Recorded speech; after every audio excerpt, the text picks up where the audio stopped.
My people have a story. Once there was land above us, green and beautiful, full of other people from all over the world. They were happy, joyful, prosperous. And then the ice came. It devoured everything, slowly consuming the world until nothing was left but ice and those who walked in the land of ice. That was long ago. This beautiful world is now forgotten, and all that we have is darkness.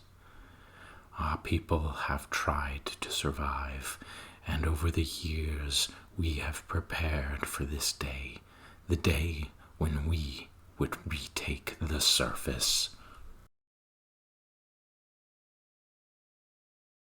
Day 1. The Journal of the Lady of Fire.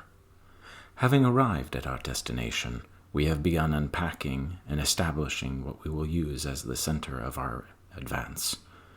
We are focusing on bringing more of our people to this area, for we believe that the people who live on the surface, the creatures, they are weakest here, and we believe that we will be able to drive them from this place best than anywhere else.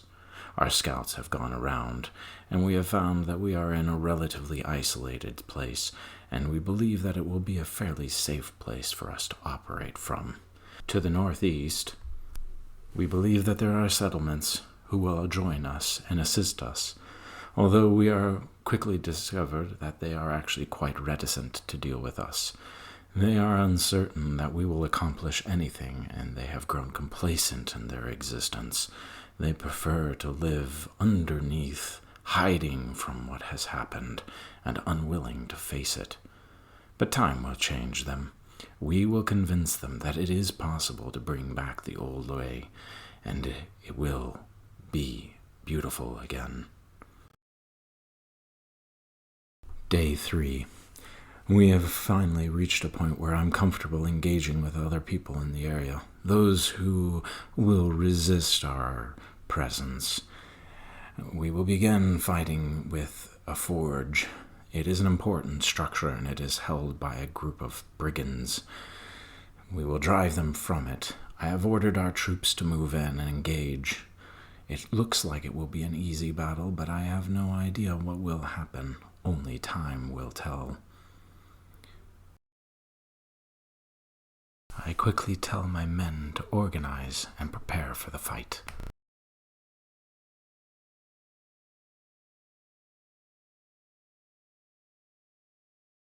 The enemy was quick to move and eager to fight us, so we did not advance too far in, but simply waited for them to come into range.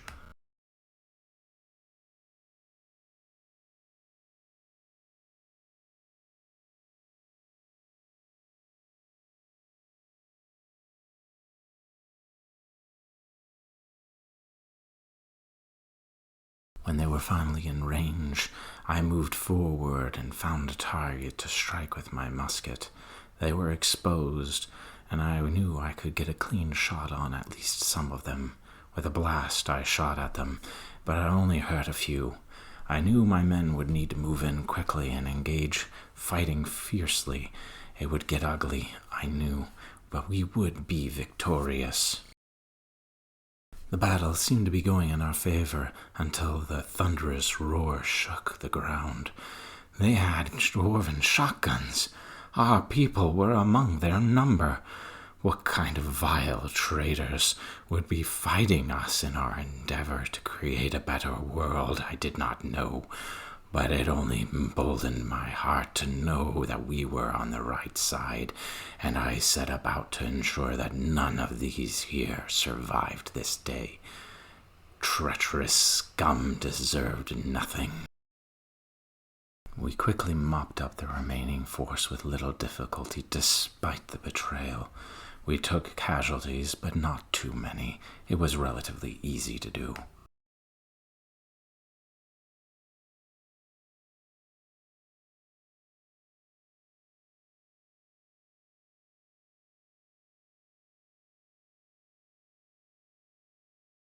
Now that their forge was under our control, I knew we would be able to start utilizing it to help increase our capacity for war.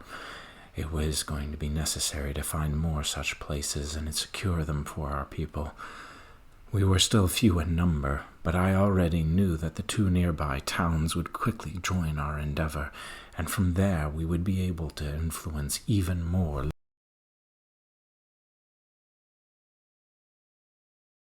Day 5. I have received information from one of the nearby villages that they need help with rebels.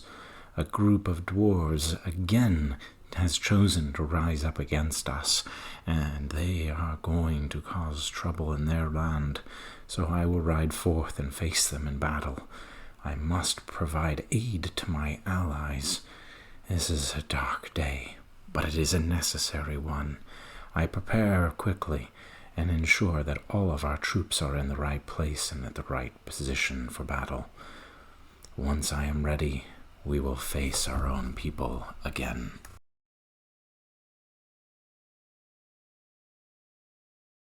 Even as I maneuvered my men into position, the rebels noticed us and attacked.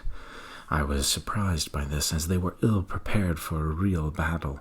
They should have dug in and prepared to fight in a defensive position, but by coming to us, they gave us the field of battle that I would have picked if I had had the choice. This would be an easy engagement.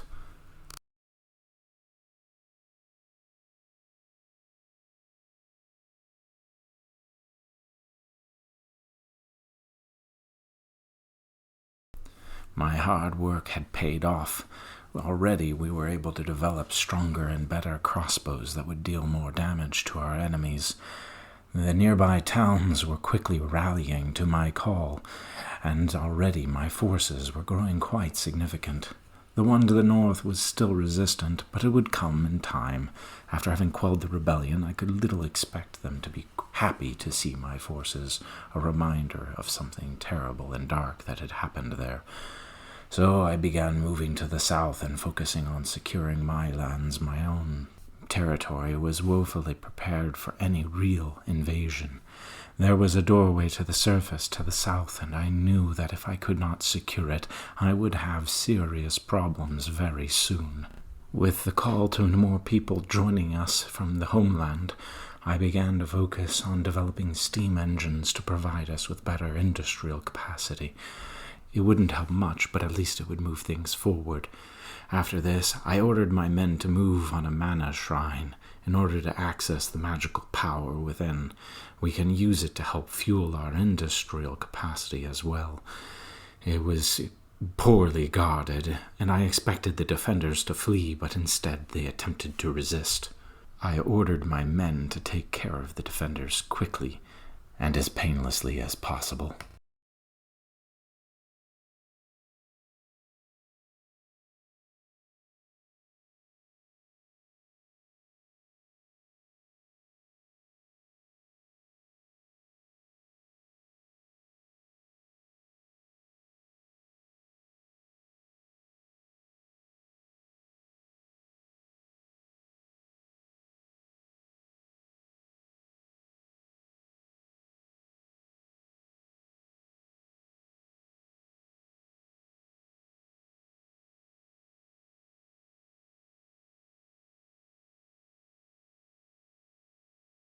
Day 9. We move on 2 of the mines to the south of our home, and both of the forces that defend it choose wisely. They flee from our forces rather than face us in battle. They knew we would overwhelm them. I hope that I can use this to garner more support in the local population and earn a reputation for kindness. I am uncertain as to whether I will be able to accomplish such a deed. I have already killed more than I have desired to, but we will see what comes.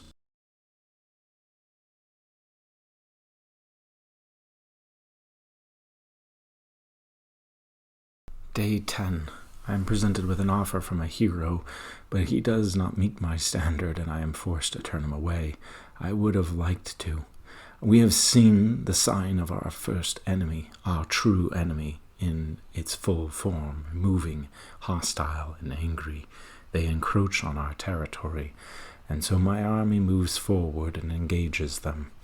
We fought in a wooded area on the underground.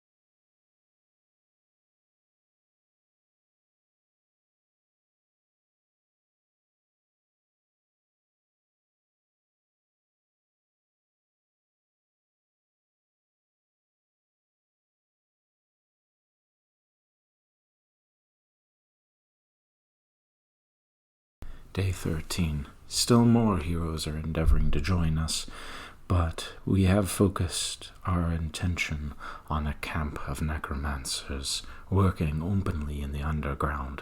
Their dark side is ahead of us, and my forces move in to fight with them. They are a tougher foe, but we are able to easily overwhelm them and still beat them down.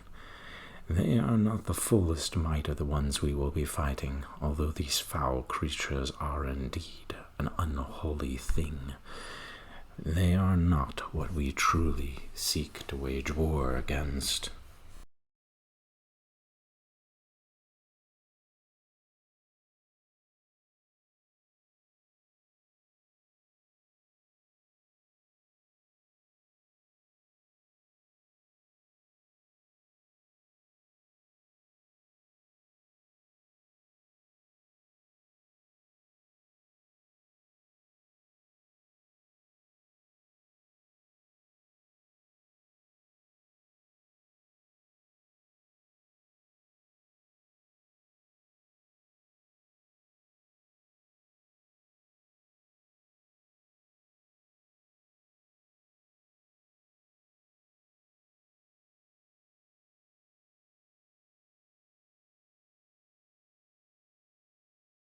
After the battle, we find a quiver of bladed arrows.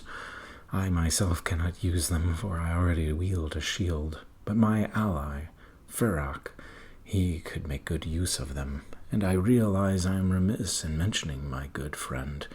This draconian, while not a dwarf, understands our mission and has pledged himself to our cause. He fights most adeptly, and I am more than happy to have added him to our ranks. If only more people would understand that this is possible. But still, we are making progress at least.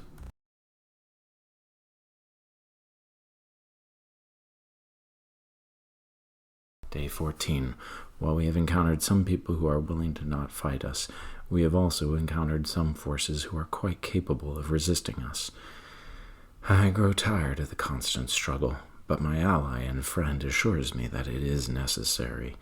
Hearing his resolve on this subject gives me the strength to know that we are on the right path. It is difficult killing our own. It is difficult fighting them, even when the enemy, the true enemy, lies above us waiting. Still, I know it is necessary, and I know it needs to be done.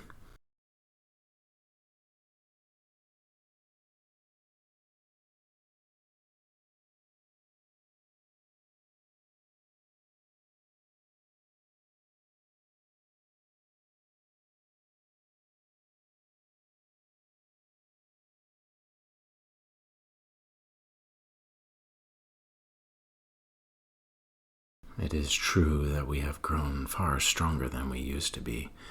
Our people are able to handle these small fights with ease. We are able to handle almost anything now, and we are getting stronger as we progress. I have seen our soldiers bring down forces they once struggled to do. It is good to see us getting this strong, and knowing that we have a team that will grow into multiple teams is encouraging. Seeing my friend move is truly a delight.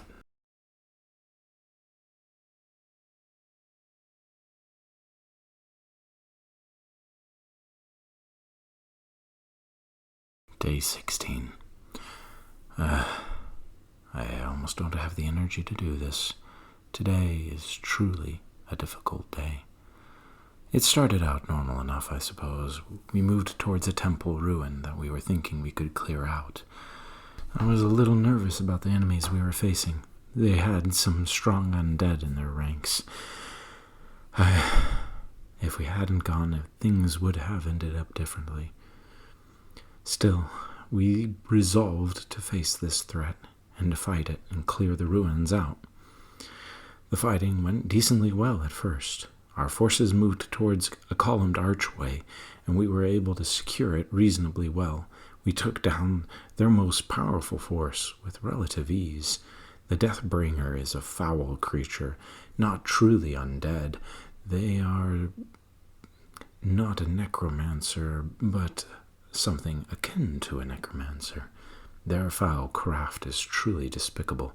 We focused on them and brought them down with quick strikes. It is unfortunate that they were rather lucky, but it did not save them.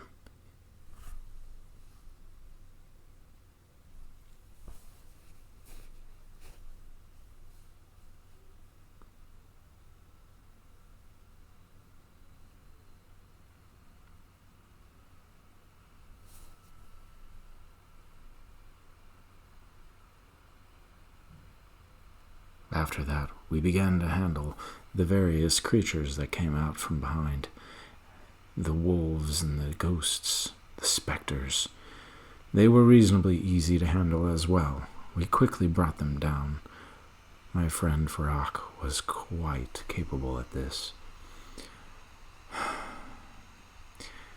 They were rather lucky, unfortunately, but it didn't save them. The wolves and the ghosts died quick enough, and all that was left were the reanimators at the back. If only we had done things a little differently. But that is the price you pay for facing the undead.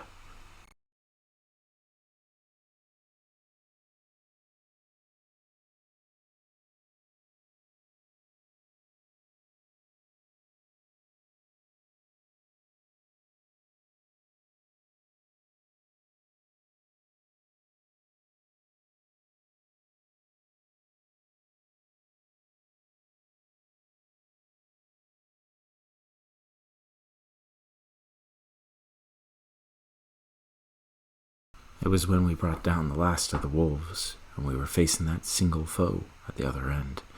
We advanced into the corridor, thinking there was nothing wrong, certain that we had victory at last. As our men moved into the corridor, I saw something truly terrifying. Some of the wolves came back to life. I do not know how. The reanimating people, they were far from this place. We struck down the first batch of wolves, only to have to fight the enemy we had already slain. We opened fire and struck them with our bullets, and we brought them back down. But even as we did this, I had a terrible feeling. The ones around us, what would they do? Would they too rise? We had to move quickly, strike down the leader, kill him, end the battle in a decisive. But then they got lucky. So we advanced again, sent in more to strike him down, and again the luck saved them. Our full soldiers followed in, but again the wolves rose up. But it wasn't just the wolves. The spirits stirred, and they struck down my friend. The one who had been there for me. Gone.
with my friend dead, part of me wanted to quit, but I fought on.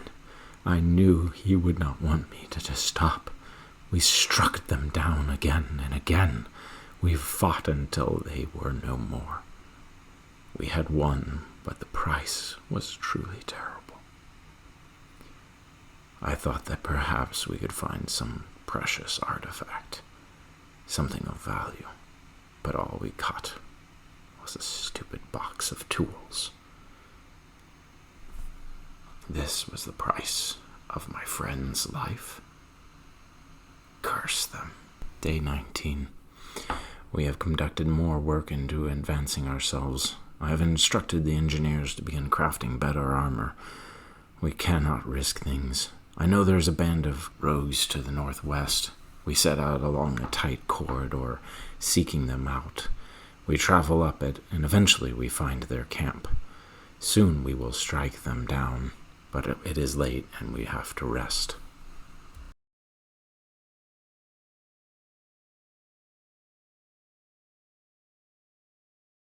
Day 21.